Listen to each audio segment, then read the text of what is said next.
কুমিল্লার বুড়িচং উপজেলার ময়নামতি ইউনিয়নের সাকুরা স্টিল মিলে চুরির অভিযোগে আটক জয়চন্দ্র সরকারকে কুকুর লেলিয়ে অমানবিকভাবে নির্যাতনের ঘটনায় মামলা হয়েছে। এ ঘটনায় ওই মিলের ৩ নিরাপত্তা কর্মীকে গ্রেফতার করেছে পুলিশ।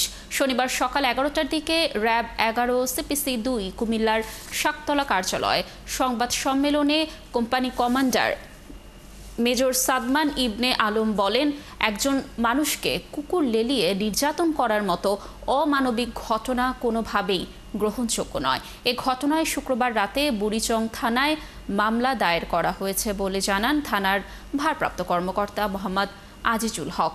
তিনি বলেন, গ্রেফতারকৃত ৩ নিরাপত্তা কর্মীকে আদালতে পাঠানো হবে। ঘটনার সঙ্গে অন্য কেউ জড়িত রয়েছে কিনা তা খতিয়ে দেখা হচ্ছে। সম্প্রতি ঘটনার একটি ভিডিও সামাজিক যোগাযোগ মাধ্যমে ছড়িয়ে পড়লে ব্যাপক চাঞ্চল্যের সৃষ্টি হয়। ভিডিওতে দেখা যায় ২টি কুকুর মিল প্রাঙ্গণে আটক জয়চন্দ্র সরকারকে আক্রমণ করছে। কয়েকজন ব্যক্তি লাঠি দিয়ে তাকে আঘাত করছে।